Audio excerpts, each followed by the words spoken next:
শেরপুর ও ময়মনসিংহের বন্যা পরিস্থিতির আরও অবনতি হয়েছে আকস্মিক বন্যায়। শেরপুরের নালিতাবাড়ি, শ্রীবর্দী ও ঝিনাইগাতির কমপক্ষে ১১৩টি গ্রাম এবং ময়মনসিংহের ধোবাউড়ায় ৫০টি গ্রাম প্লাবিত হয়েছে।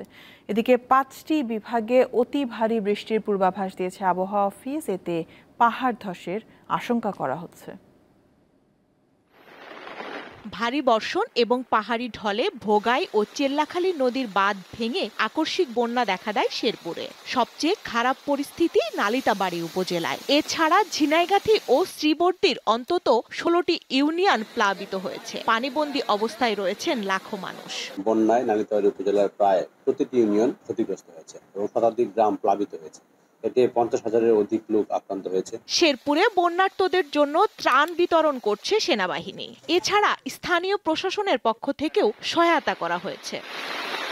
ময়মনসিংহের হালুয়াঘাট ও ধোবাউড়া উপজেলায় বন্যা পরিস্থিতির অবনতি হয়েছে। নতুন করে আরো বেশ কয়েকটি গ্রাম প্লাবিত হওয়ায় তলিয়ে আছে ফসলের মাঠ, মাছের ঘের সহ অসংখ্য বাড়িঘর। ভেঙে গেছে ধোবাউড়া উপজেলার নেতাই নদীর বাঁধ।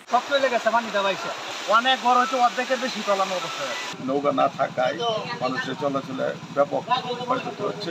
চলমান বন্যা পরিস্থিতি ২-১ দিন অপরিবর্তিত থাকবে বলে জানিয়েছে বন্যা পূর্বাভাস ও সতর্কীকরণ কেন্দ্র।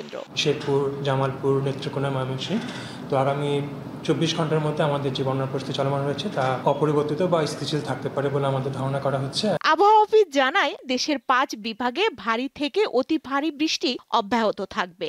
সেই সঙ্গে চট্টগ্রাম বিভাগে পাহাড়ি এলাকায় ভূমিধসের সতর্কতা জারি করা হয়েছে। আগামী ২৪ ঘন্টায় আমাদের ভারী বৃষ্টিপাতের সতর্কবাণী রয়েছে। সেজন্য দেখা যাচ্ছে যে চট্টগ্রাম কিছু পাহাড়ি ধসের সম্ভাবনা রয়েছে।